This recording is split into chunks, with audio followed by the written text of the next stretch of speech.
சூடான கொதிக்கிற தண்ணியில அப்பளத்தை போட்டா கொஞ்சம் கூட பொரிஞ்சு வர மாட்டேக்கு. ஆனா சூடான எண்ணெயில அப்பளத்தை போட்டா நல்லாவே பொரிஞ்சு வருது. இது ஏன்னு பலருக்கு பல நாள் சந்தேகமா இருக்கும். அது எப்படின்னு எல்லாருக்கும் புரியுற மாதிரி சின்னதா ஒரு செய்முறை மூலமா பாத்திரலாம். அதுக்கு ஃபர்ஸ்ட் கேஸ் அடுப்பை ஆன் பண்ணாத நிலையில எண்ணெயோட வெப்பநிலை எவ்வளவுன்னு பாத்திரலாம். இப்போ சுற்றுச்சூழல்ல இருக்க வெப்பநிலையை பொறுத்து இந்த எண்ணெயோட வெப்பநிலை 31 டிகிரி செல்சியஸா இருக்கு. இப்போ இந்த எண்ணெயில கொஞ்சமா அப்பளத்தை உடைச்சு போட்டு எவ்வளவு டிகிரி செல்சியஸ் வெப்பநிலையில இந்த அப்பளம் பொரிஞ்சு வருதுன்னு இப்போ செக் பண்ணிடலாம்.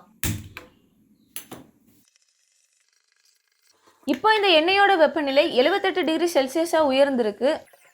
இப்போ எண்ணெயோட வெப்பநிலை 131 டிகிரி செல்சியஸா உயர்ந்திருக்கு. ஆனாலும் இந்த அப்பளம் இன்னும் பொரிஞ்சு வரல.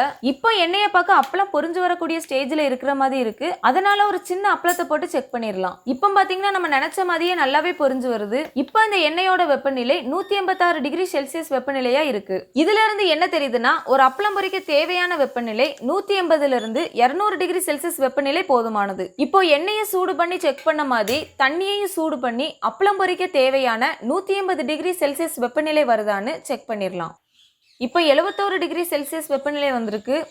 இப்போ தண்ணி கொதிக்கிறத பார்க்க முடியுது. இப்போ 97 டிகிரி செல்சியஸ் வெப்பநிலை வந்திருக்கு. இப்போ கொதிச்ச நிலையில தண்ணி கொஞ்சம் கொஞ்சமா குறைந்து கொண்டே போறத பார்க்கலாம். இப்போ இந்த தண்ணி கொதிக்கிற நிலையில எவ்வளவு நேரம் இந்த தண்ணியோட வெப்பநிலையை செக் பண்ணாலும் சராசரியா 100 டிகிரி செல்சியஸ்க்கு மேல இந்த தண்ணியோட வெப்பநிலை கூட மாட்டுக்கு. இதுல இருந்து என்ன தெரியுதுன்னா தண்ணியை எவ்வளவுதான் சூடுபடுத்தினாலும் அதோட அதிகபட்ச வெப்பநிலை நாம இருக்கிற இடத்தை பொறுத்து 100 டிகிரி செல்சியஸ் வரதான் அதோட வெப்பநிலை உயருது. அதுக்கு மேல எவ்வளவுதான் சூடுபடுத்தினாலும் தண்ணி ஆவியாகி போயிருது.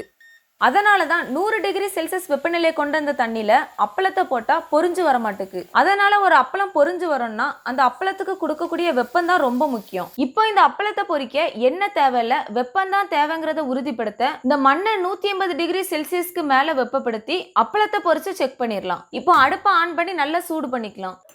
இப்போ இந்த மண்ணு நல்லா சூடாயிட்டு இதோட வெப்பநிலை எவ்வளவுன்னு பாத்திரலாம். இப்போ இதோட வெப்பநிலை 230 டிகிரி செல்சியஸ்க்கு மேலேயே இருக்கு. ஆனா அப்பளம் பொரிக்கிறதுக்கு 180 டிகிரி செல்சியஸ் வெப்பநிலையே போதுமானது. இப்போ நம்ம இதுல அப்பளம் பொரியுதான்னு செக் பண்ணிடலாம். இப்போ அருமையா பொரிஞ்சு வரதை நம்மளால கண்கூடா பார்க்க முடியுது. இதுல இருந்து என்ன தெரியுதுன்னா 180 டிகிரி செல்சியஸ் வெப்பம் உள்ள எதுல வச்சனாலும் அப்பளம் பொரிக்கலாம்னு உறுதியாயிட்டு. ஒருவேளை உங்க வீட்டுல அவசரத்துக்கு எண்ணெய் இல்லாம போச்சுன்னா உங்க வீட்டுல இருக்க பொருட்கள்ல வெப்பத்தை உருவாக்கியே அப்பளத்தை பொரிச்சு எடுத்துடலாம். அதையும் உறுதிப்படுத்தும் விதமா இந்த ரெண்டு பாத்திரத்தையும் சூடுபடுத்திடலாம். இப்போ நல்ல சூடாயிருச்சு. இந்த பாத்திரத்தோட வெப்பநிலை எவ்வளவு இருக்குன்னு பாத்திரலாம். இதுல 279 டிகிரி செல்சியஸ் வெப்பநிலை இருக்கு. அதே மாதிரி இதுல 264 டிகிரி செல்சியஸ் வெப்பநிலை இருக்கு. இந்த வெப்பநிலை அப்பளம் பொரிக்க போதுமானது. இப்போ இதுல ஃபர்ஸ்ட் அப்பளத்தை போட்டுடலாம். அடுத்ததா ஏற்கனவே சூடாயிட்டு இருந்த இந்த மூடியை அப்பளத்துக்கு மேல வச்சிடலாம். இப்போ மேல வச்சிருக்க மூடி மேல் நோக்கி தூக்கிட்டு வரத பார்க்கலாம். அப்படின்னா அப்பளம் அடியில பொரிஞ்சிட்டுன்னு அர்த்தம். இப்போ மூடியை எடுத்து அப்பளம் எந்த அளவுக்கு பொரிஞ்சிருக்குன்னு பாத்திரலாம். இப்போ பார்க்கும் போதே அருமையா பொரிஞ்சிருக்கு. இப்போ இதை உடைச்சு பார்க்கலாம் நல்ல மொறுமொறுன்னு வருதான்னு. அருமையாவே இந்த பொரிஞ்ச அப்பளம் நல்ல மொறுமொறுன்னு வருது. அதனால இந்த மெத்தடை எண்ணெய் வாங்க முடியாத சூழல்ல பயன்படுத்திக்கலாம். இதுல இருந்து என்ன தெரியுதுன்னா அப்பளத்தை பொரிக்க வெப்பம் தான் ரொம்ப முக்கியம்.